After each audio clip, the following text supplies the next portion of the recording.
This is the Fifth Estate winning headlines, your media police post. In this segment, we summarize some of the headlines that you might have missed this morning. But we also take a look at the political pieces that we call cartoons in this country.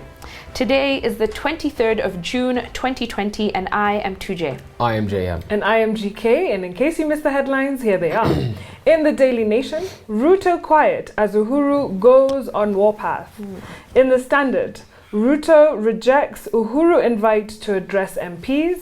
And in the Star, Uhuru clears way for BBI cabinet purge. Uhuru is doing stuff. Yes. Let us begin with the Star. Yes, so following yesterday's removal of Aden Duale from the position of majority leader, the Star now predicts that the next step is reconstitution of committees, which will quickly vet the new cabinet. And by then, they also predict that the BBI report will be in the House for debate, and there'll be an adoption of that report through a 2/3 majority. And those are the views of Minor Commander. Sounding certain. It absolutely. It also emerged during yesterday's meeting that the president all along had wanted Duale fired and in fact had personally engineered the collection of signatures for his removal. But the reason he sent mixed signals during the last PG is for the sake of passing the budget, I think the Finance Act and the proposals of Yatani, which had been given earlier in the month. So after he did his bit, they've gotten rid of him. Absolutely. And the irony is that Aden Duale did that with a lot of passion. He gave it his all. And now here he is, he's been axed. I'm more interested in the president personally getting signatures together with a clipboard. Or how Can you imagine? What does that look like? Orchestrating. Probably supervising that business. Yes. Let me say a few things here by way of analysis. The first is something from Otto von Bismarck, Germany's founding father. And Bismarck said, the great questions, and I'm paraphrasing here, the great questions on politics and succession during this political season that we find ourselves in shall be settled not through speeches and majority decisions, but through iron and blood. Of course, blood here is metaphorical, and we've seen the heads rolling. And that's what this season calls for, and that's what Uhuru is saying, iron fist. And then Voltaire also said, God is always on the side of the heaviest battalions. And we are seeing that with the deputy president and how hard he has fallen from the top. And so, and number three, the DP seems right now like an airplane in free fall. He's losing altitude very quickly. And if the words of Minor Commander are anything to go by, the rules of the game itself will change very swiftly, and he will be history. That outcome has been decided.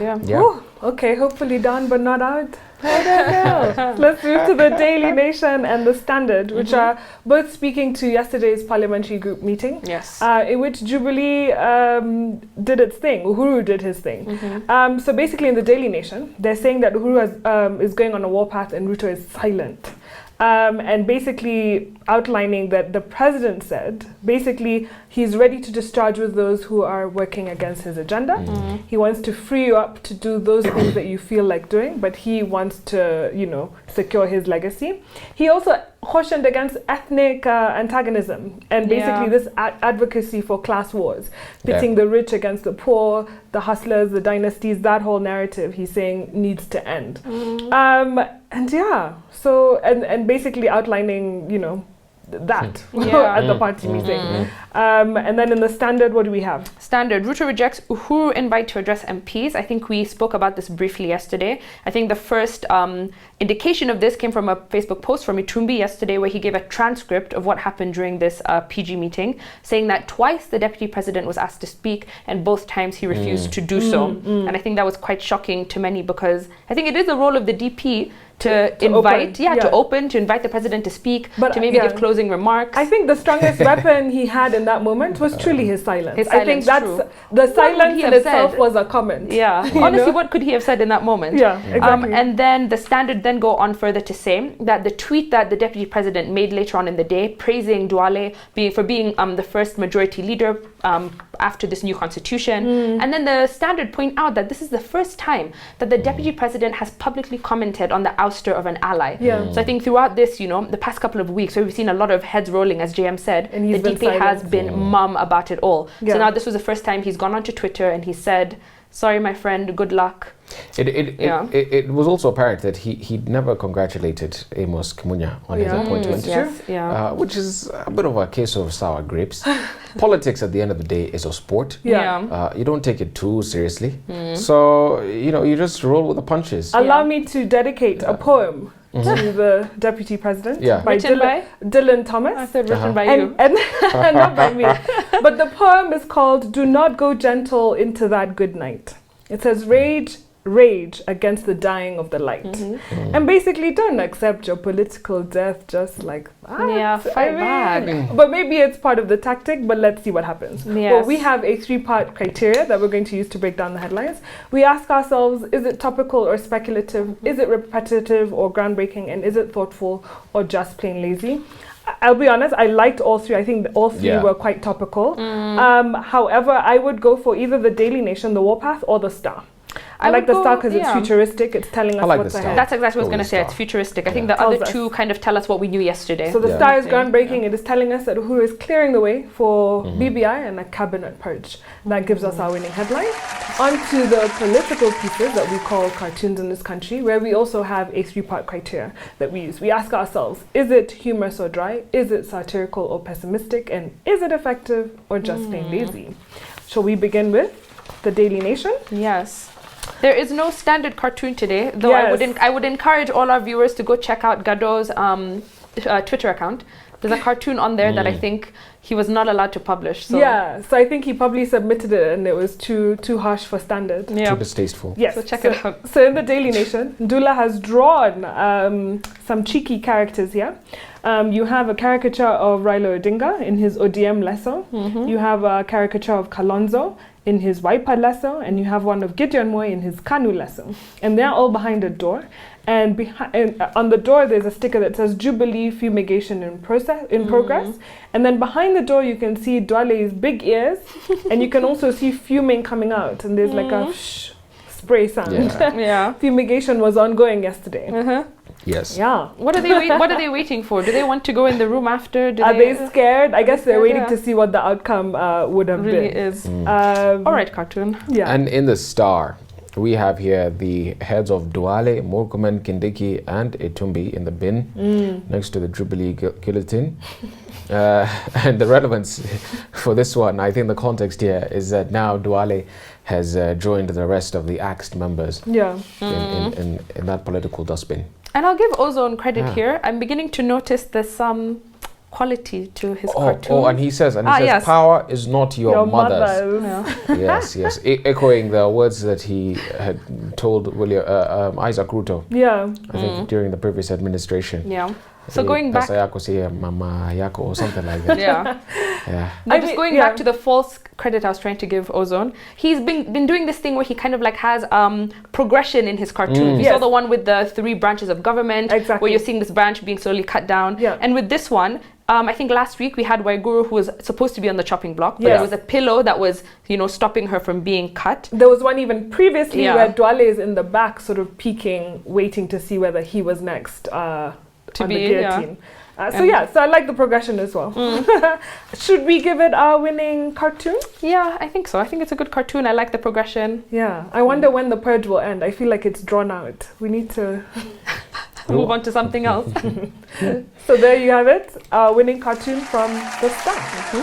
And what is our final thought? And now our final thought is inspired by a book entitled The Laundromat, written by Jake Bernstein. So this book was actually originally published in 2017 under a different title, which was The Secrecy World. And all together, it is the story of the international collaboration that led to the reporting on the Panama Papers in 2016, which was a collaboration between some journalists and the International Consortium of Investigative Journalists, also known as the ICIJ. But it also recounts the story of a Panamanian law firm, Mossack Fonseca, which was at the center of this huge leak. There's actually a movie that was done based on this book. I would highly recommend you go and watch it. It's by the same name, The Laundromat. It's on Netflix. Yes, on Netflix. So Bernstein is a reporter and a Pulitzer Prize winning writer, and he broke this story on the Panama Papers. And he pulls back the curtain on this really shadowy underground world of tax havens, offshore accounts, and shell companies in a very detailed expose that looks into the illicit financial system and its 2015 collapse at the hands of anonymous leakers. So I think a lot of us know some of these details, how the rich and the powerful play by their own rules. And one way they do so is by making their money disappear into offshore accounts.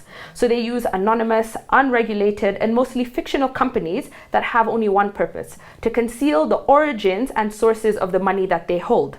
So he begins this book with the story of Mossack Fonseca, that law firm. So it was based in Panama, and how it fell at the center of this web of criminal activity. So he explains how the rise of the super wealthy in the 1980s and the early 1990s led to a new market of secrecy. So by taking advantage of some of these services afforded by some of these law firms like Mossack Fonseca, wealthy individuals could store lots of art, lots of money, launder money, hide their taxes through these law firms. And so he notes that this specific law firm has its origin in the Third Reich. And that was when a former SS commando made his way to Latin America. And he says at that time, Latin America was a beacon for former Nazis following Germany's defeat. And so this guy, it was one of them, it was Mossack. He becomes an expert in maritime law. Then on the other hand, you have his partner Fonseca, who had a lot of these deep roots in Panama's political class, as well as a fearless embrace for the questionable clientele of the world. And he names one, the arms dealer, Adnan Khashoggi, and he'll come up later. Khashoggi, sorry. And so he talks about how for Mossack Fonseca went headfirst into this business of parking massive fortunes for people in countries like the Seychelles, Mauritius, British Virgin Islands, Switzerland. I think we know a long list of them. And so as this law firm grew, it expanded its marketplace into other countries like China. At its peak, I think it had 40 law firms across the world. And so their wealthy had been hiding their money in lots of different countries. But then you have the fall of dictatorships like Samuel Doe, and these people had to find new ways to hide their money. And so the law firm obliged, and they found new ways to create these funny shell companies for them to do so. At the end of at their peak, they had members like Vladimir Putin. I think Trump was also one of the people who was a client. And so in the book, he says, in Panama, moral flexibility was a professional selling point. The country has a long history of catering to an international criminal cohort in exchange for a cut of the action. And I think that really just encompasses the whole thing. So I think at the end of it, the Panama Papers was the largest data leak to date. And that was even bigger than the WikiLeaks scandal, containing 2.6 terabytes of data and 11.5 million files. And these were obtained from a John Doe who gave them to a German newspaper who then began to sort through them. The newspaper shared this information with the ICIJ, and in turn, they enlisted the help of over 300 reporters and news outlets from over 75 countries on 6 continents to create this publicly accessible database. So I think that if you go and actually type in the ICIJ Panama Papers, you can find a whole, it's an accessible document that anybody can look at. It's true, and I went and I typed in Kenya, but I'll come to that.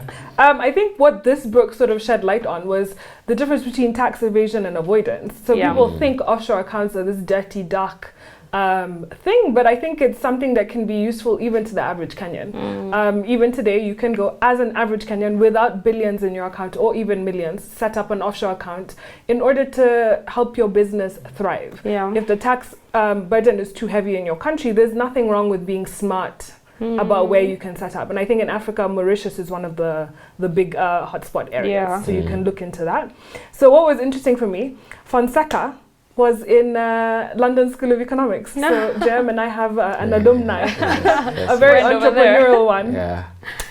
But yeah, so I like the idea that they were trying to create a very interesting business, a very interesting venture. They were trying to be the Microsoft of offshore banking, right? Instead, they became sort of the McDonald's of secrecy. They sort of, you know, they were selling cheap products and they offered limited, you know, economic nourishment, because a lot of people's money has been locked into these accounts, because if you could not verify that it was not illegal, then it has to stay there. And a lot of countries such as Kenya have come into agreements with those offshore countries to make sure that if it was from illicit dealings, then it cannot be released back to the individual. So one of the interesting Kenyan connections was what you mentioned too, Jay, Adnan Khashoggi. Khashoggi was worth he was one of the richest men in the world in the 80s. He was worth about $4 billion in those times. And he bought Fairmont Mount Kenya Safari Club. He also bought Olpejata Ranch, which I encourage everybody to go and visit. So it's been kept there sort of as this museum. And he has this big bed that could fit almost 7 to 10 people. Everything was extravagant. And so when he met Fonseca in the 80s, Fonseca helped him sort of buy his yachts and all these properties and helped him basically do his investments. One of his biggest assets that he bought with them was a ship or a yacht called Nabila. Nabila cost about $85 million. In today's time, that's about $250 million. Wow. It's 292-foot yacht. It has about 100 rooms, 50 room for staff, 100 for your guests. It has a hair salon, it has a surgery, it has a patisserie, it has what else? A disco. Amazing. So basically he would host all the business. That's where clients. I want to do quarantine. Let us take the holiday of the mind. Exactly. You can just close your eyes and imagine. And in 1988, when Nabila was repossessed by creditors, it's actually Donald Trump that bought it. So it was, I mean, it's interesting to see how just people can be so clever. Rich people just have a way of doing things and getting away with it. So Olpejeta was eventually apparently lost to, by Adnan Khashoggi to a man named Tiny Rowland, who used to own the Lonro Hotels. This then has passed to the Conservancy and Trust, and that's who runs it to date.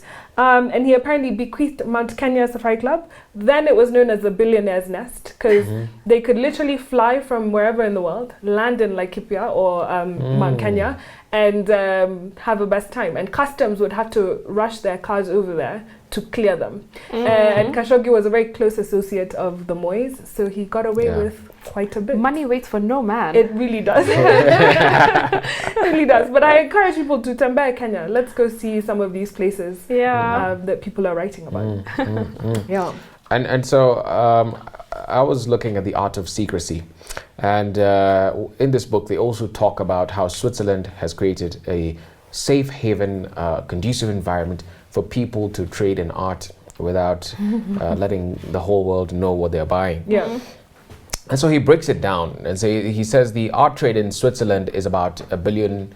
It's $1 billion enterprise. And at the center of it is the Geneva Free Port. Now, the Geneva Free Port is a 600,000 square foot storage space in their equivalent of industrial area, which is said to house approximately 1.2 million pieces of art, including everything from Roman antiquities to an estimated 1,000 Picasso paintings.